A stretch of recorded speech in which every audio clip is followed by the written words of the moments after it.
people don't understand with immigration, which is a great place to start, Just right into it. is that it's a lot more complicated than people realize.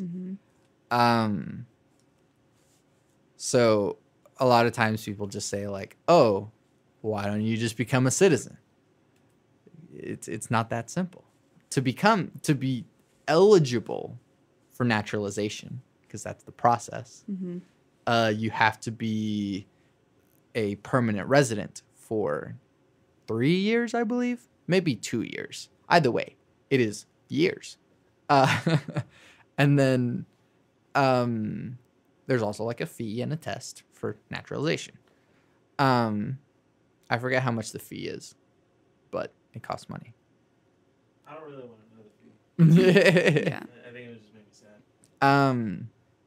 But to become a permanent resident, you also have to qualify for, so that permanent resident is like the same thing as like green card. So like to be eligible for a green card, you either have to be like, there's some tiers and there's certain qualifications. There's also lots of tiers in the other sense.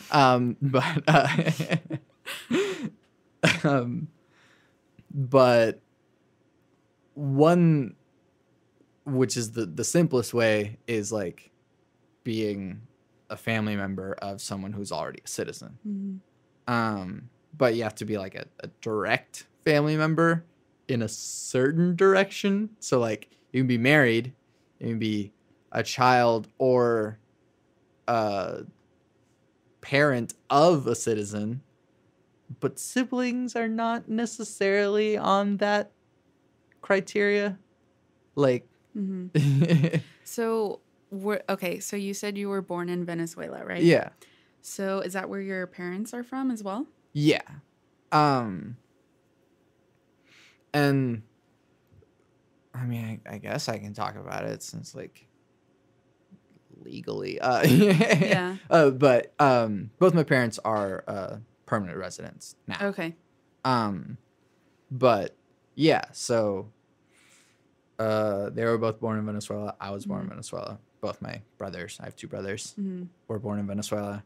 So that it's a weird thing because, again, you can't just come into the United States. No, absolutely. No, because my dad, he was born in Mexico, and he has, like, his parents, I mean, you know how it goes, like, from old Mexico, like, they've been there for generations and generations. But his generation, they were looking for a better life, obviously. So they all came over illegally, and he has so many brothers and sisters. Like, I could not even tell you how many he has. But a very, very, very big family. You know, obviously, like, traditional Mexican family. But illegally how? Because there's like there's like a criteria, I guess, like illegally, like wetback, as they say, where you like cross the river. Yeah, like I was gonna go into it, like him and his brothers and sisters literally like crossed the border, like they swam over, and that wasn't even something I figured out until literally like a couple years ago. But he has been here for so many years, you know, like he's been here since he was probably like 19 and he's like 54 now. Right. And that entire time he was obviously like trying to gain citizenship, and he only got that 2 years ago. But it was like that long of a process. Yeah. So it's really, really angering when, you know, people are like, oh, well, you should come here legally, you know? Right. They make it seem like it's so easy, but what they don't understand is that there's an entire process. And like, we really, really have to figure out how to try and make that easier and more efficient. And a lot of stuff going on right now too, like kids being separated from their families at the border and things like that. Like a lot of people just turn their eye because they're never going to experience that. Sure. You know, no one has empathy these days. And it's a tricky thing because you also can't advocate open borders, because you do need to be aware of who is coming in and out of the country, or else there are terrorists, but that is like a fraction of the people who are coming into the country. But you do have to vet people. That's a thing that you should do, and especially in America, which is like supposedly the most powerful country in the world. I don't know if we can still say that with our current president, but I think as of right now, we're just seen as like a laughing stock, and no one's really taking us seriously because of the current situation we're in and all the problems we're really creating for ourselves. You know, just with the stupid things that come out of his mouth, you know, with no thought behind them. Or his small thumbs, but I know, because I've got small hands too. But you know what they say about small hands? Oh, don't go there. Oh my God. Got big feet though. But I have noticed that, like, I have heard stories. I haven't experienced it myself, but like when you talk to foreigners too, like, and they're like, "Oh, you're from America, so what's that like?" and you know, they're like, "Yeah, okay, yeah." But well, you know, I did talk to a guy from the UK, and it was right about Brexit time. So, So we were both like, yeah. And you both just kind of stare down and you cry a little bit. Sure. And you're like, oh, darn.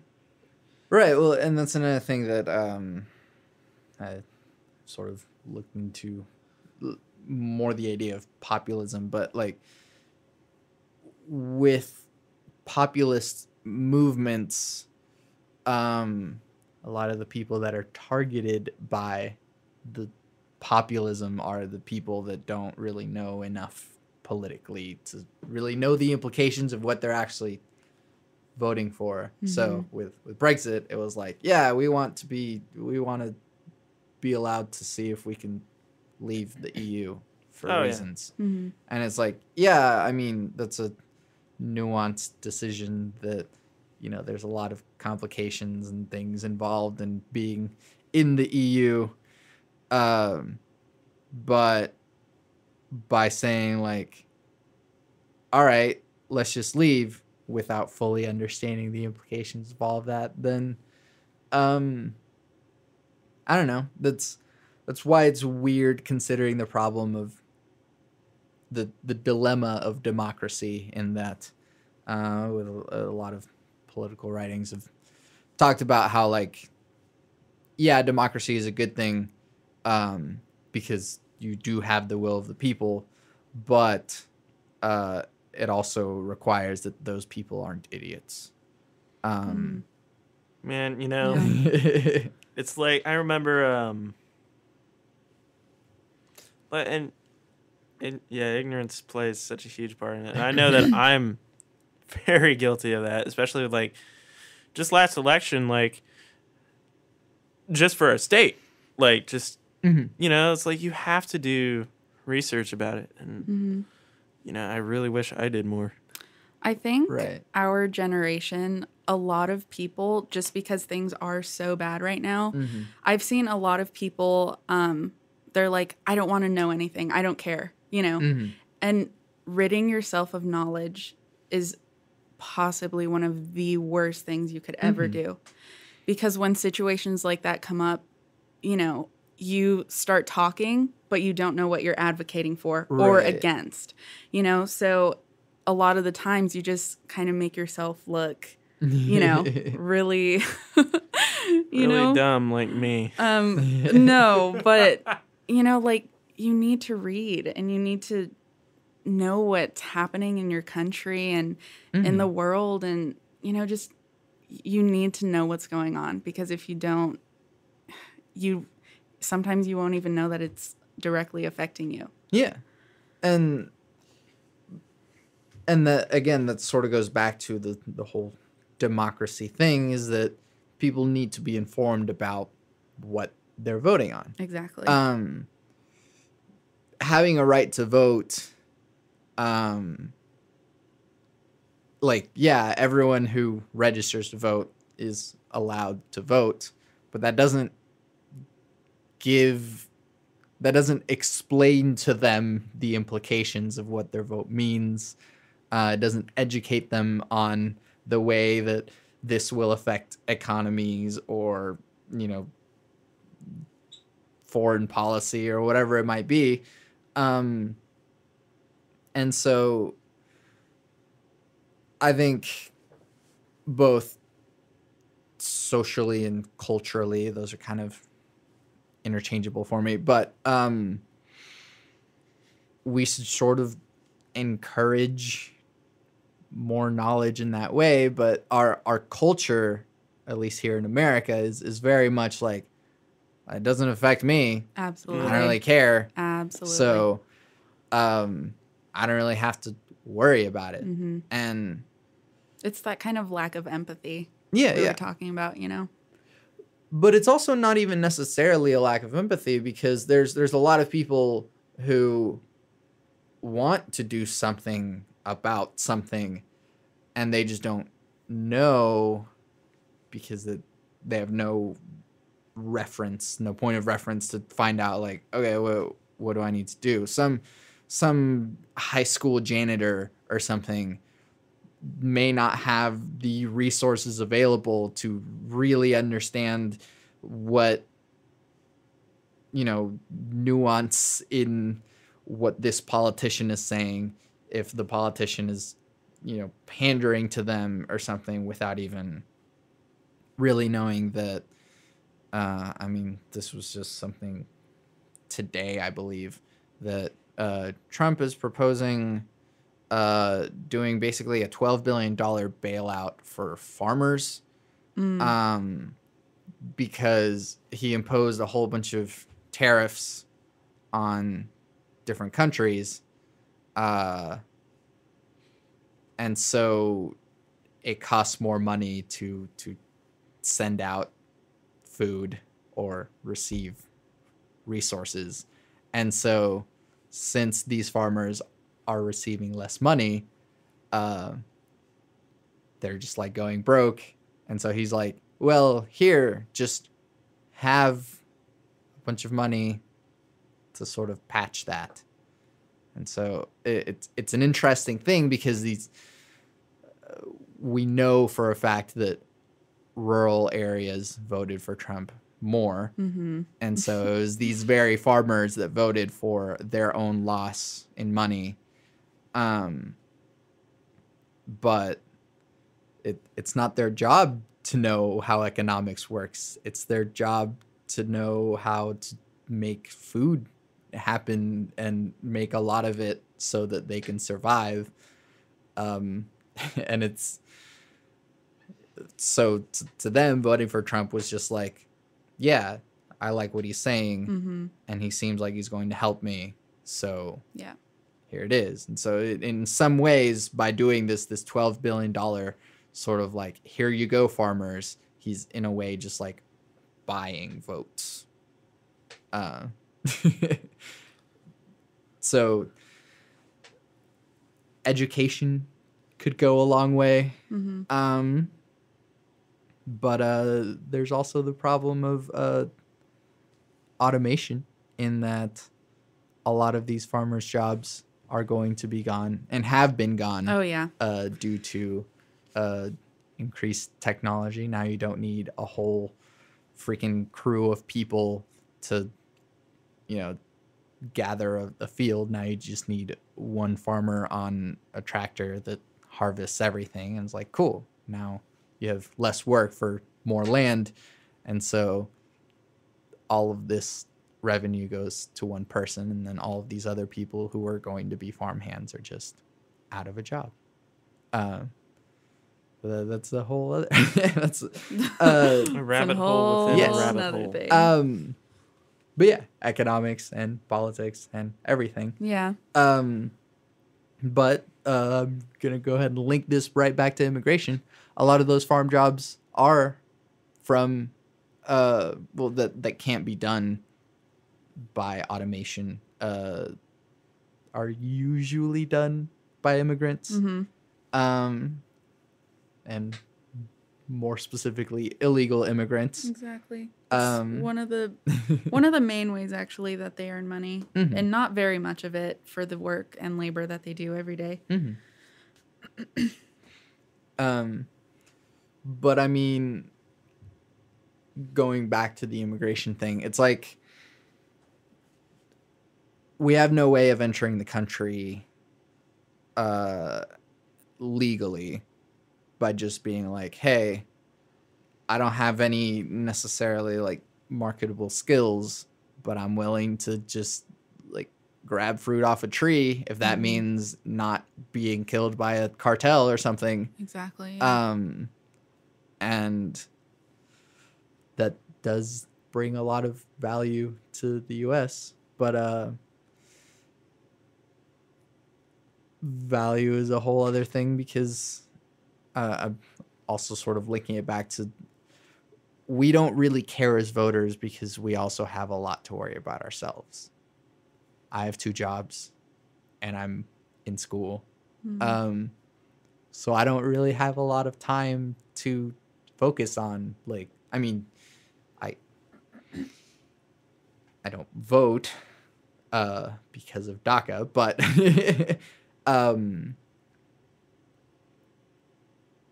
I am as informed as I am just out of curiosity, but that also takes a lot of time and energy and makes me upset. And some people don't need to be upset because there's a lot of people with mental illness. And so, like someone like Dr. Pants, for example. Yeah.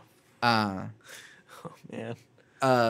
He is very affected emotionally by all this stuff.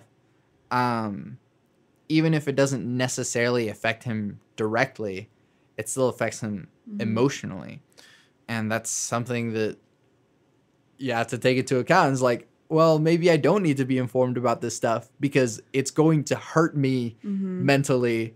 So I don't need to be on social media or reading up on the news because it's just going to upset me and I'm going to be a less productive individual. Yeah. Yeah. What do you guys think?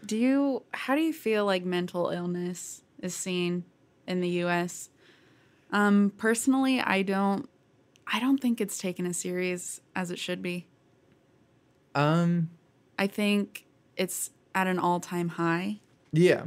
Definitely. And I don't know if that's the product of we all kind of feel like the world's kind of going to shit, or if we're just a bunch of sad boys. But there are very few people that I know personally that don't have mental illness. And that's kind of crazy to think about, because I feel like it's not seen by older generations as something as serious as it actually is with us. But I mean, you can just see that alone, and like, if I want to start another trail, like just like homeless people and rehabilitation of like prisoners and all of that is just like, so much of it is mental illness, and we just don't have the proper treatment. Right. Sorry to butt in. Oh, I no, just have to add something along those lines. So it's kind of funny that you say that, because my family, we are a very low income family. We're not I wouldn't even say we're middle class. So one of my aunts, she is very, very, very mentally ill. And she lives here in Oklahoma. But she is basically incapable of even, like, getting thoughts across, or sometimes she just looks completely lost and, like, doesn't know where she is. So in that case, obviously she can't hold a job, and things like that. And she's just homeless. Right. Because my family, as it is, we don't have enough money to, you know, put her in a home or like hire someone to watch her or anything like that. So she's just literally living on the street. And it's like, what are we doing to help people like that? You know, it's not taken seriously. Well, that's where, I mean, filthy communist Marx has some criticism about that, and that's a lot of my criticisms too. Is that basically in this society, we live in a society. I can't go 2 minutes without memeing. Yeah, that's a pretty big mood, honestly. But you have no value if you don't have money.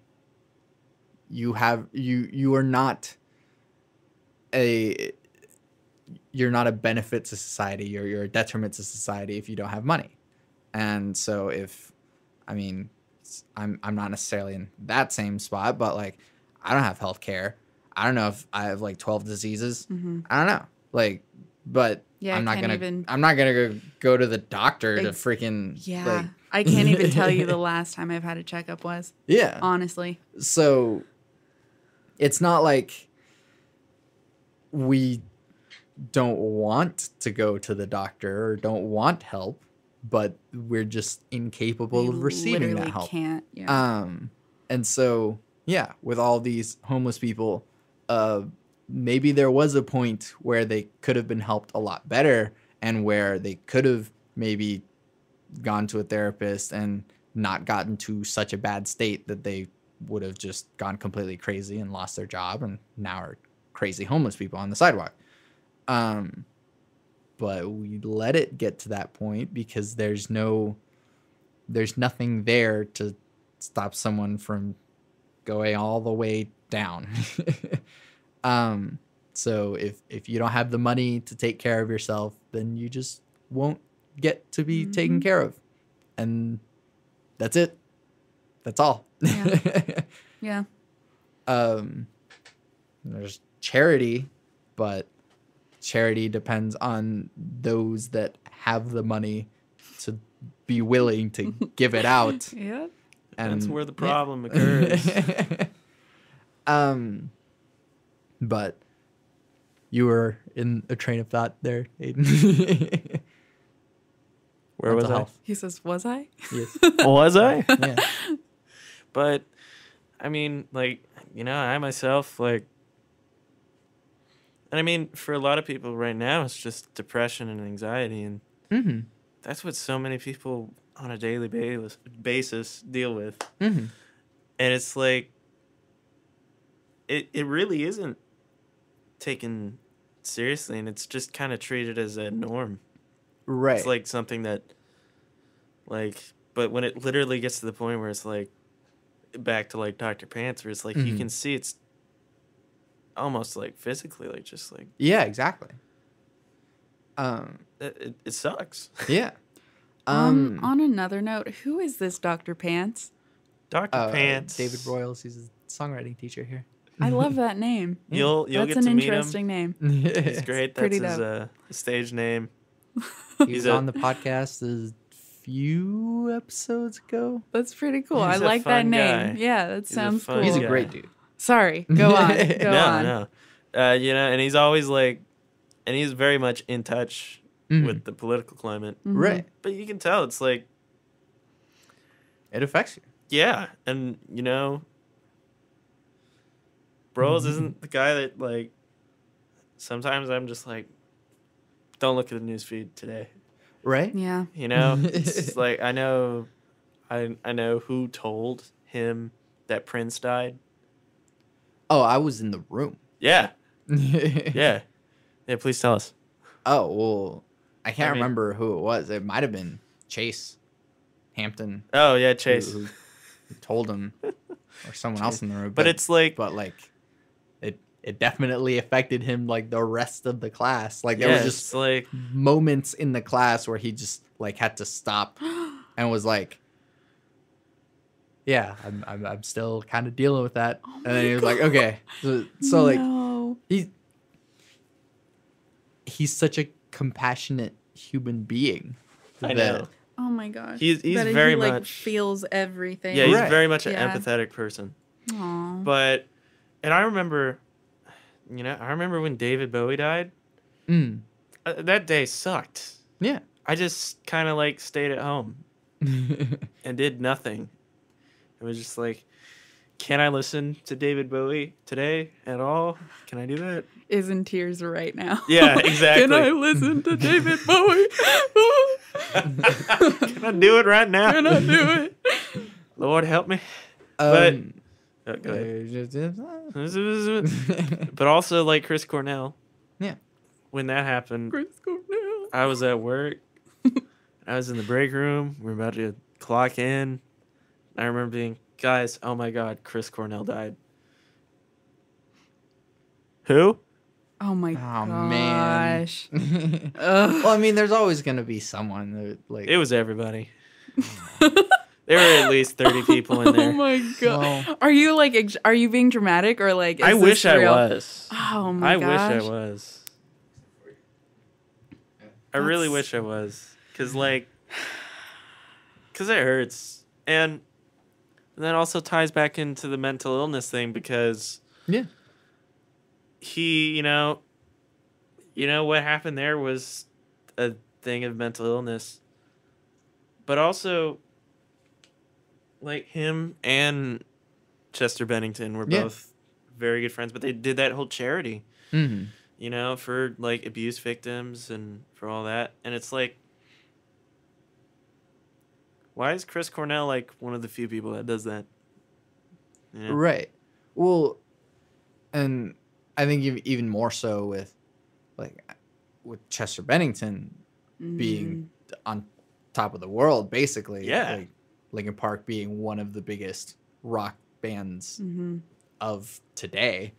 And they're still fairly, like, young in comparison. Like, yeah. And so to have everything that you can need, but not have everything that you could need. Yeah. I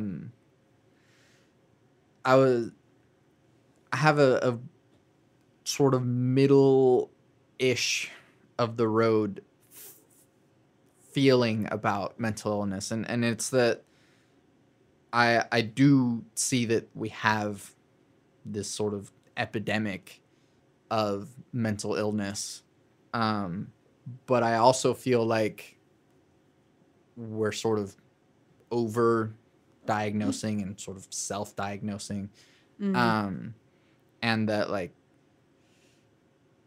it's okay to be sad, but that's not necessarily depression. Yeah. And so, I mean, I try and be as balanced as possible.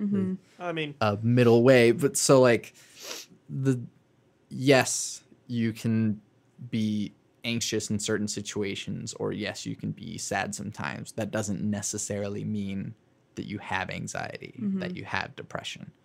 And that can be very frustrating too, because my anxiety used to be, it just took the form of OCD, obsessive compulsive disorder, and what that ended up being, was awful.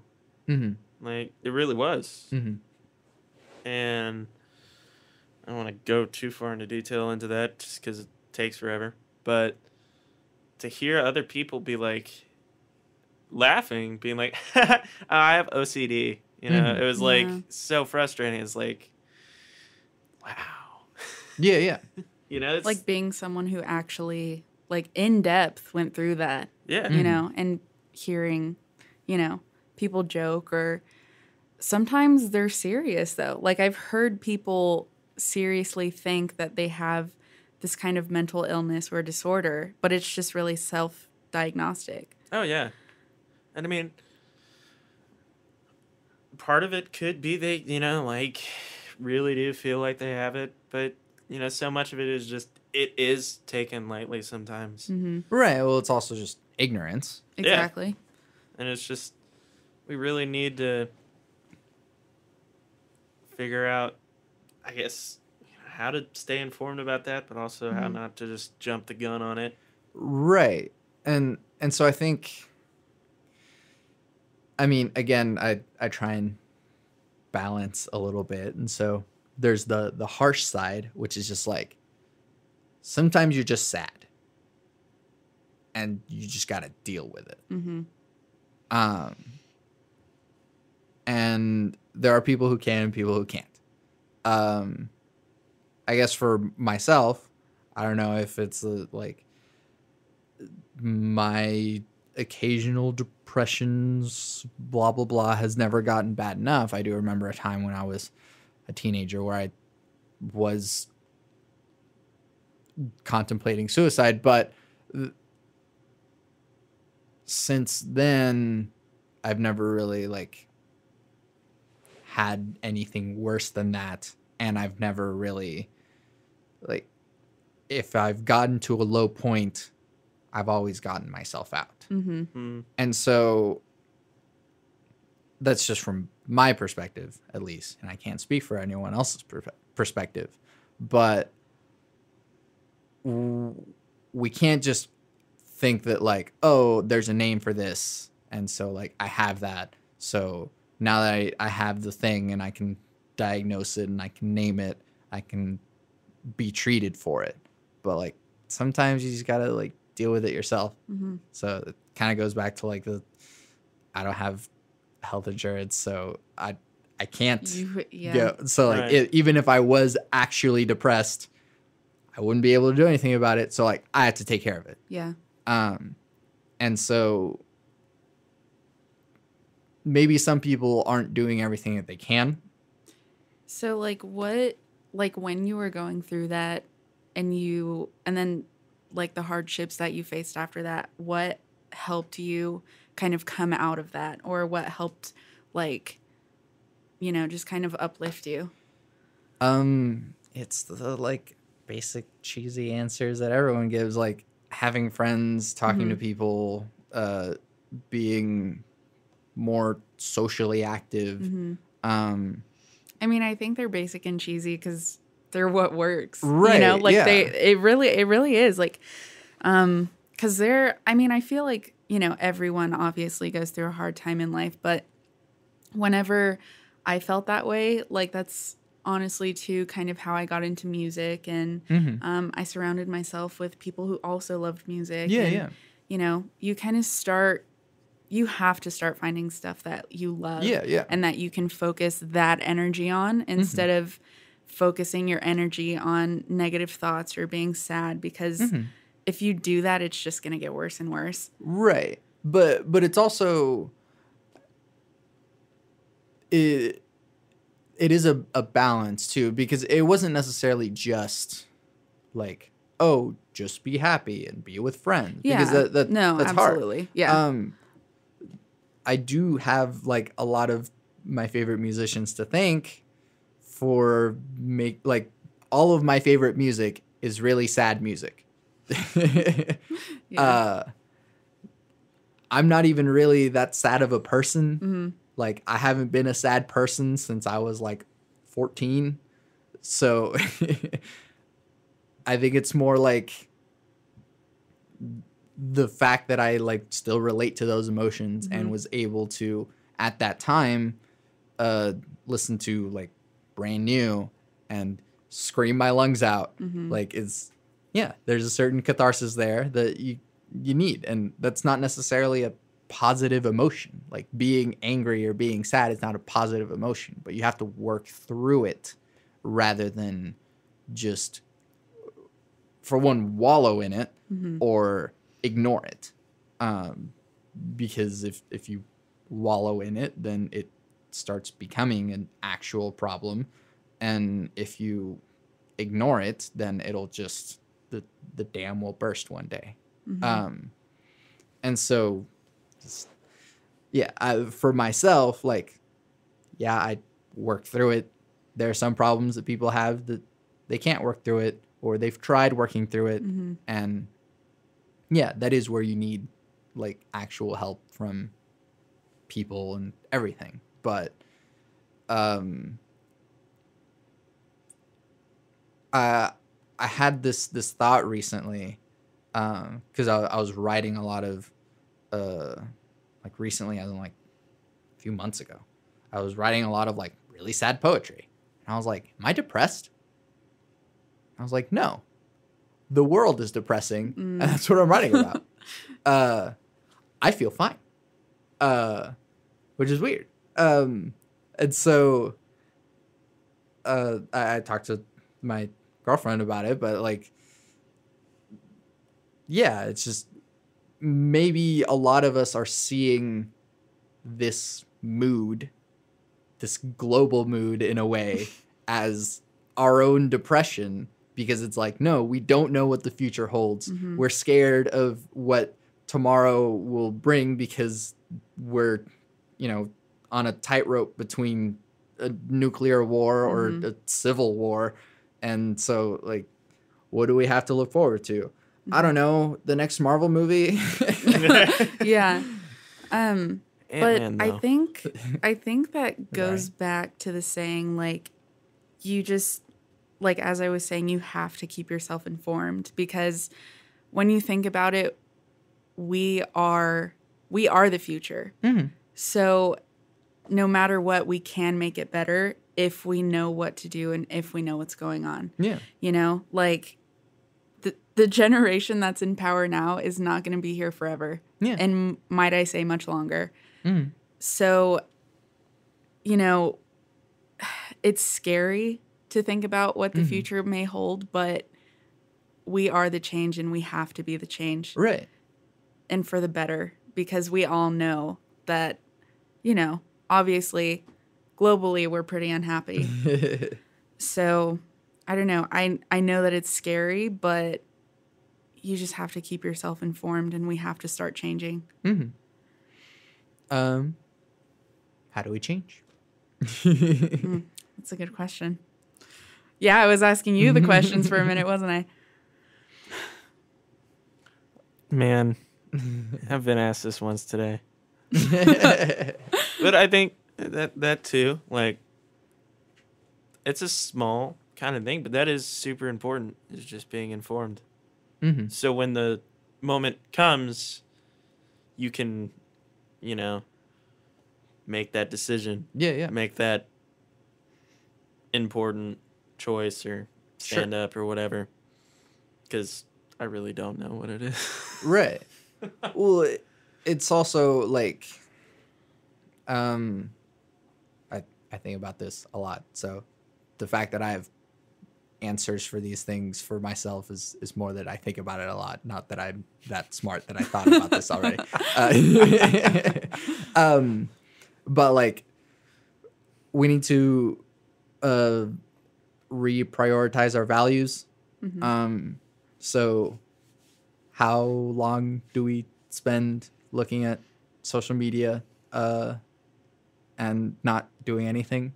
There was a point today where I was like, I had my lunch, and so I was in between working on stuff, but then I finished eating lunch, but I was still scrolling through Facebook, and then I forgot why I was scrolling through Facebook, and I was like, I'm tired of this. X, back to work.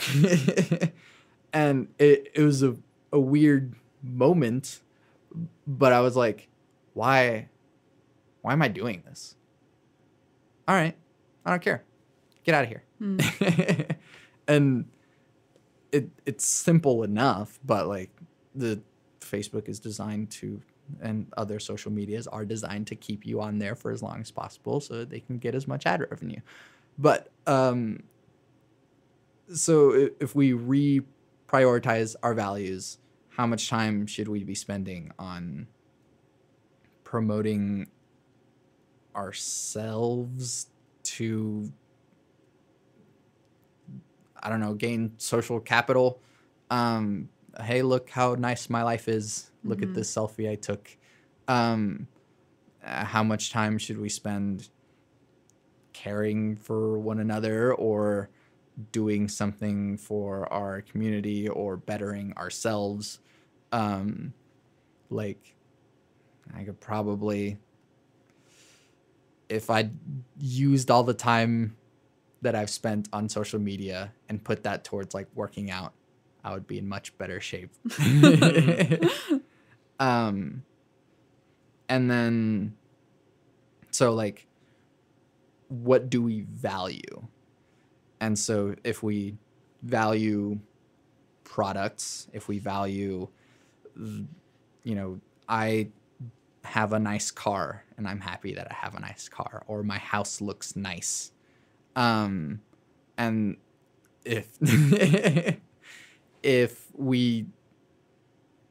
yeah, you can have that be a priority, but at what point does it start being detrimental? Yeah. And instead, how can I better myself to be better for my family, for my community?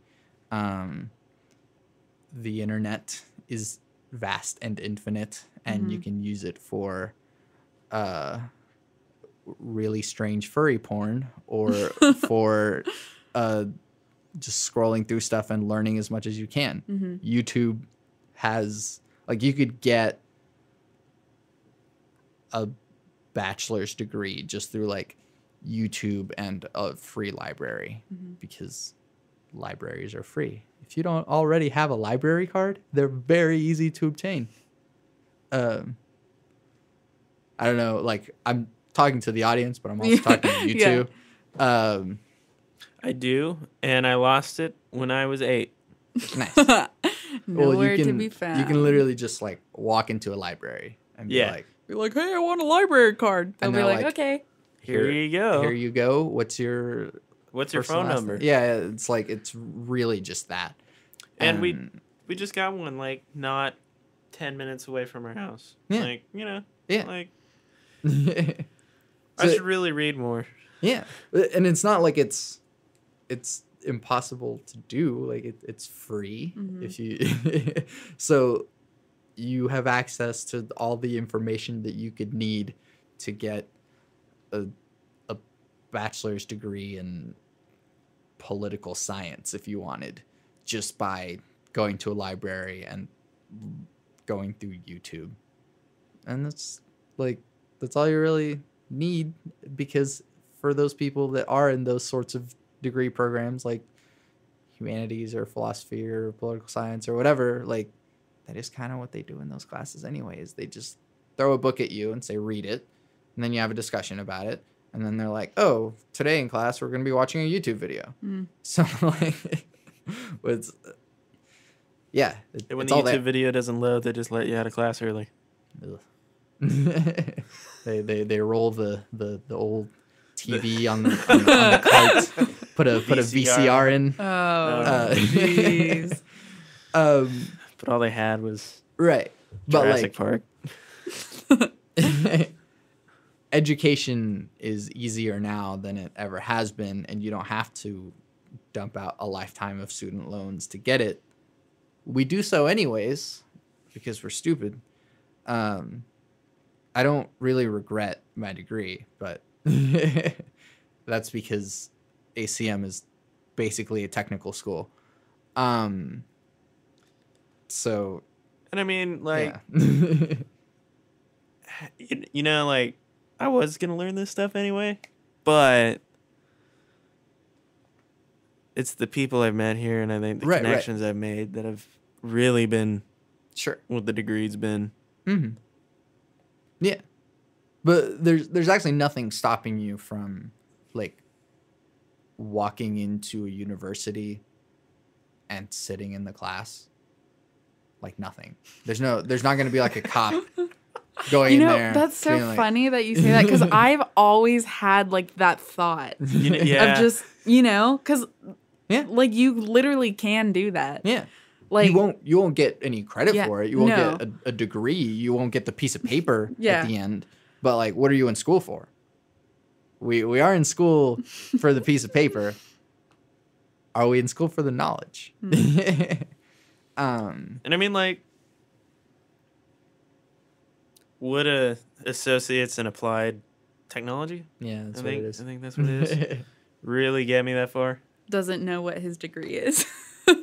Yeah, I don't. Yeah, well, that's because our thing is like a catch-all for all of our stuff. Yeah, it's kind of bizarre, really. Yeah. It's kind of hard to think about. Makes my brain hurt. I mean, the bachelor's from here is like a bachelor's in applied science, which doesn't. That doesn't really. It's not or compute. Unless it's also applied technology. I don't know, but it's all the same thing. I mean, I can get production being like engineering. Yeah. In a way. Right. No, it is. Yeah. But like, I'm not gonna tell people that I have a bachelor's in applied science. I have a bachelor's in contemporary music production. Yeah. I'm gonna tell people I've got an associate's in contemporary music performance, and they're gonna be like, "Go away." Right. Get out of my face. But hopefully, I can tell them. Well, I have this guy's number. Right. Yeah. Okay. But that's why we go to school here, at least. Yeah. But is that like messed up to say? Because I mean, what? and I mean, it's really like, because music has never, I don't think, been. What degree do you have, unless you're trying to become a professor? Right. But I mean, you can. I mean, Kevin Lively doesn't have like a master's degree, but he has more experience than anyone in this freaking building. Yeah, exactly. So. It's like, yeah, I mean, that's what really comes down to, it's experience. And gosh darn it, this microphone. I'll just hold it here. The stand, yeah. So I mean, yeah. Well, then and that kind of goes back to what I was saying, that like the experience and the knowledge is what really matters. And the more knowledge that we gather collectively helps everyone. But again, there's nothing stopping us from like our theoretical doctorate. You can look at the syllabus of every class. You can look at the degree sheet of every program. So it's actually all there for you, like for free. But you can just do that all yourself. But we culturally don't put that much value in education anymore, as we can see in Oklahoma. That teachers are incredibly underpaid, and then they walked out of their classrooms, and the state was like, "So." Yeah. Literally. Kind of hurt to watch that one. It's funny because I knew this guy, and his mom was a teacher, and they were literally advocating against the walkout. And I was like, how does that make any sense for you guys? But okay, do your thing, man. Well, whatever gets you to sleep. Yeah. Someone else paying for me. Let me take this thing. We are having technical difficulties in the studio. Yeah. Welcome back to NPR. Yeah. Welcome back to National Public Radio. I mean, this is public. Like, anyone can get it. Yeah. Wayne's World. Yeah. Party time. But yeah, no, and they probably advocated against it because it's like, no, you should be teaching the kids. It's always for the kids. But it's like, no, the walkout is for the kids. It is for the kids, yeah. So I mean, what do we culturally value as a society, and what can we do to change that? Right now we have everything in place and available for anyone to become more educated, more politically informed. There are some barriers to things, but hey, things like libraries, once again, if you don't even have like an internet connection, there are free computers at libraries. You can do that. And then you can look up whatever you want. But there's also the barriers of money. That it's a weird disconnect. You can't put like, I've watched every single video in this series that lets me know how to do this thing. You can't put that on your resume and expect to get a job. But like, I have a friend who is basically a self-made mechanic. It's not what he does for a living, but he knows cars better than anyone that I know. And that's literally just through YouTube, because he would have a problem with his car. He would look it up and then fix it himself. And he's just literally done that with every single thing with his car. And he doesn't need to go to like a trade school to learn to be a mechanic. He could basically be a mechanic, but he wouldn't be hired as a mechanic because there's nothing that says, hey, look, I have this experience in a thing that's a title or a sheet of paper that anyone can verify. It's really just like, you can look at my search history, I guess. Yeah, you know, and they'll just be like, well, call us back when you have a degree. Right. You know, and it's kind of funny because music is, you know, a similar sort of landscape like that, because you can learn so much off YouTube now. Yeah. Just musically. If you can read music, well, you have the internet. You can... Every piece of sheet music on the planet is somewhere in there. Yes. Any classical piece you want to learn, it's there.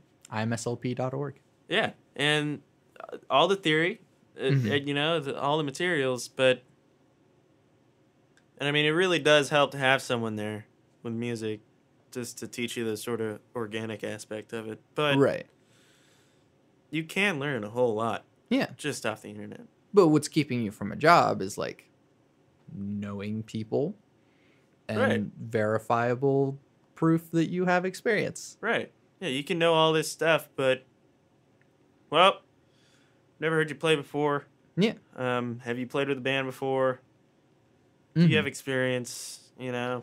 Right. And that is kind of the weird thing, too, is that we're kind of lucky being musicians in that you can just like, oh, I have nothing to prove my musicality other than showing you my musicality. Like, yeah, and people will just, and they'll give you chances. Yeah, like, exactly. They're like, well, you're here, dude, go ahead. Right. You know? But like, if you're trying to be a mechanic, they're not just going to like, here's a car. Yeah, here's a car. At the job interview. Show me what you got. Show me what you got. Are you trying to be a doctor? It's like, well, here's a heart surgery. Right. Go ahead. Here's that heart surgery you asked for. Yeah, exactly. But it's like... Also, I mean, by what means did you become a doctor? Like, yeah. You must have had to have pulled some sketchy things to, like, gather your own experience without going through an educational institution. You know that like show that comes on at like 1 a.m. like ER? What is it called? Like horror stories from the ER. Oh, that's how you become the doctor. But I mean, you know, and then you get like malpractice and all that, right? Because we were just talking about this the other day, me and Isabel. But like, you know, if you don't actually care about your patient. Then all of a sudden you're just like, hey, here, get the hell out. Well, you care about this paycheck? Then sure. Yeah. Yeah. But I mean, then so I was just talking about like getting into a job, and doctor is one of those things where you do actually have to go through that path. To do the thing. Yeah. Oh yeah. But like, sure, once you're in the job, then we're dealing with jobs that squeeze all of the life out of us. Yeah. I mean, you know, you really have to love being a doctor to be a doctor, I think. Or you just have to love the money. Yeah. Because that's what a lot of them are, honestly. Really. That is true. I wish and it's obvious that they're like, they hate it though. Yeah. There are a lot of good people that are doctors. Yeah. So No, there are. Thank Christ. But I noticed EMTs too. They get paid less, and they're the first person you run into when you get shot in the stomach. You know. That was oddly specific. Well, I'm just when you get shot in the stomach at 2 a.m. on a Friday, out in front of a Waffle House, because you know that's where it happens, right in front of a Waffle House with the cook outside smoking. Yeah. Oh my gosh. Holds the door open for you as you're walking out. EMT walks up and the cook is just like, he had it coming. It was the cook. You didn't give a good enough tip. Yeah. Oh my god. But honestly, Waffle House is so good. Way better than IHOB. Really, it is. Or IHOB. That's what That's over now, right? Yeah, Thank it's over God. But yeah, I noticed that EMTs, they don't really get a lot of appreciation, and I think a lot more and not people. Not a lot of money either. Yeah, not a lot of money. I think a lot more people die on their table than, say, a doctor. It's hard to say. I don't know. I don't have the statistics either, but I'm just guesstimating here. Right. Well, same thing with like nurses. Yeah. I have a friend who's a nurse, and like she has 2 roommates, and like still struggles with money from time to time. Yeah, I mean, and it sucks too because nurses also like. That's another thing. There isn't a lot of respect there either. Mm-hmm. But more importantly, like International House of Burgers. What the hell? Oh, more importantly. More importantly, that was your transition. Yeah. More importantly, because you're right. You know, really, I remember seeing that. It's like thinking, IHOB. I can't get used to that. Oh my god, they got roasted eaten hard. A burger at IHOP. I haven't either. I've been to IHOP a lot. Yes. I play Magic the Gathering. I've been at IHOP a lot. Let me introduce you to my father. Because he has some like first gen cards, I think. The fact that I just said that makes me feel a little some first gen cards, I think. No, but like really, like they're worth a lot, I think. And I'm like, Dad, just sell those. Does he have an Alpha Black Lotus? You know, he doesn't. Because I remember looking this up. Oh my god, Black Lotus. Oh my god, did you say Black Lotus? In case you didn't know, Black Lotus costs thousands of dollars. He like actually starts getting really mad at us. No, He's I'm like, not mad. In case you guys didn't freaking know. It's pissed. Yeah. No, but He's like, get out. Well, I mean, and bro. Dude. Bro. What's Dude. Both my brother and my sister play Magic the Gathering. And it's fun. I've tried. I'm not smart enough. I don't think it's so much about silence. I don't think it's so much about smart as it is more like determination to learn. Because it's not hard to learn. It's really hard to get good at it. No, I'm just no good at braining. Me no speak good.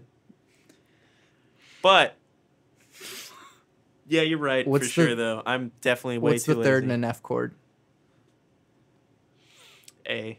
Yeah. You brain.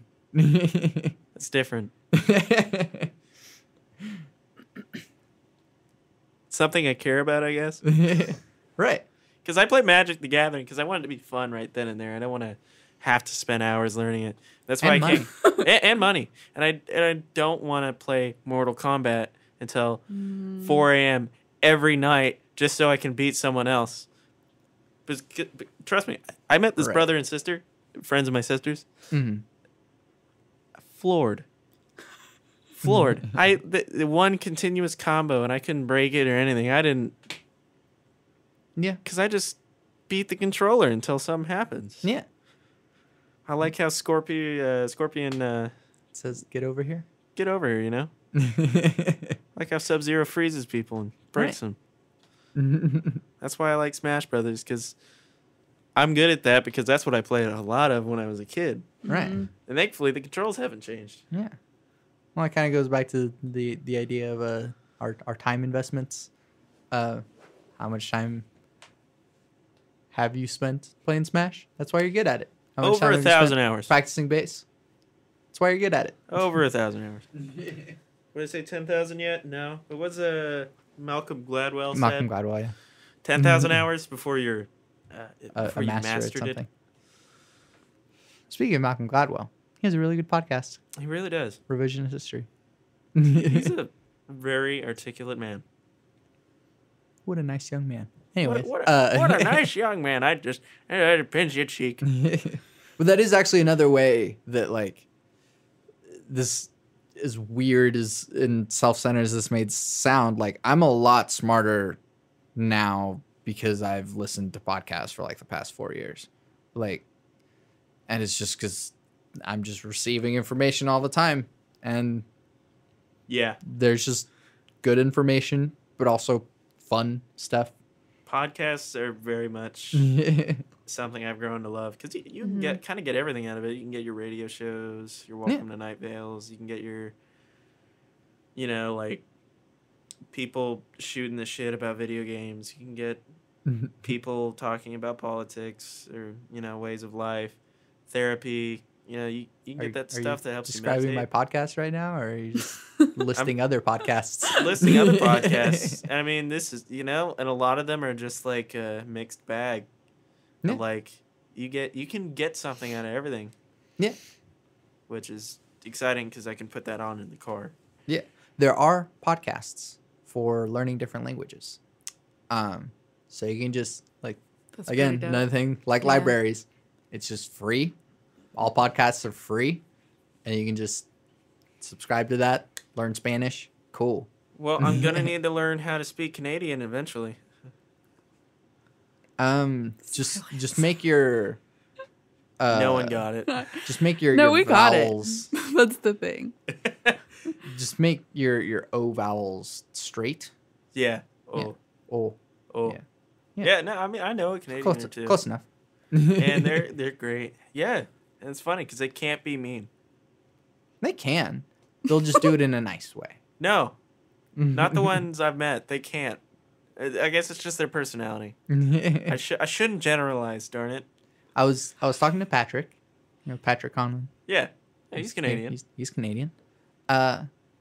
He told me that one of the major traits of Canadian culture is anxiety about not knowing what Canadian culture is. Oh, man. Yeah. That's great. That's great. And, like, he really, like, boiled it down. Like, That's... and so it really does seem like, yeah, Huh. that's a part of being a Canadian, is not really understanding what being a Canadian is and being a little concerned about it. But you see, that is so Canadian. Exactly. That is... And that's what makes it, like, a staple of Canadian culture. That's hilarious. It's great. Oh, man. I think it's funny, too. I don't think, like, Montreal gets a good enough rap, because I'd love to go there. And also probably need to learn French. Sure, you can find some good rap places there. Some good vegan restaurants. Okay. Get a nice wrap. Okay. Well, that's all the time we have for today. On that note, we've really run the gamut on this one. I'm not sure what time it was that we started, but real quick, going around the circle. Say one thing that you've been, like, one of each thing that you've been watching, listening to, or playing, if you play video games, that you enjoy. Let's start with you. Okay. Wait, okay. First one watching? Yeah. I just started watching Twin Peaks. Cool. Yes. Just finished first episode. It was pretty dope, so I'm going to keep doing that. Yeah. I've been listening to a lot of, I mean, this is one of my favorite bands, so I've been listening to a lot of the Growlers. And then playing, not really anything at the moment, but I'm about to start playing Red Dead Redemption because I never have played it before, so I'm kind of excited for that. I still have not played Red Dead Redemption. I probably should. I've started it 3 times and stopped. About 5 minutes in. Yeah. Well, that makes me excited. I mean, it really should. I just got bored. But if you play it long enough, you can start shooting people. Okay. Like every other great Rockstar game out there. Yes. Yeah. Both actually, me and Isabel, just started watching Dark Tourism on Netflix. Yes. Oh my gosh. Oh, and I'm so surprised good. she didn't bring it up. But essentially, it just is the show where this, dainty New Zealander goes around the globe looking at dark tourism joints, which is essentially just like all the bleak stuff surrounding like death or something. I actually think taboo. you'd really like it. It's like I love stuff that's like documentary style. Like I love documentaries, so that series is like amazing to watch. Yeah, we're going home to watch it. Oh yeah. Oh yeah. like that's happening later tonight. And they just the last episode I watched, they went to Japan. The first thing they did was just go to Fukushima. And like with Geiger counters. Yeah. And it was just kind of it was kind of sort of a wake up call. Terrifying. Yeah. Radiation was terrifying. I've been listening to kind of a lot of Growlers too. But but also I really have been on a Father John Misty kick recently. Cool. Yeah, you have. So just kind of been feeling that out. I got Fallout 4. Nice. And even DLC, might we add? And all the DLC, and I hate it. I hate how Bethesda is so mainstream. The hipster in me wants to go bleh. Because every time one of their games comes out, it's just like, oh, well, there goes the rest of my life. And I agree, but I do. There's a lot of hype behind it, and I always get a little bit disappointed. But after some time has passed, I always go back to those games, and then I'm like, okay, I can appreciate it now that the hype has died down. Sure. So I didn't really get it when it first came out, but now I'm enjoying it. Yeah. And I still have to replay Dark Souls for the 5,000th time because I got the remastered one. And it's still just sitting down waiting for me. Code Vein got delayed. By the way. Great. What was the other one? Shadows Never Die? Oh, yeah. Sekiro. Yeah. Or Shadows Die Twice. Yeah, Shadows Die Twice. Yeah. That's next From Software game. Almost the opposite. Shadows never die. Shadows die twice. Both James Bond movies. Right. Names. Yeah. Potentially. Yeah. For me, watching, I don't actually spend a lot of time on like Netflix or Hulu lately. I guess. You don't fall asleep to Bob's Burgers? No.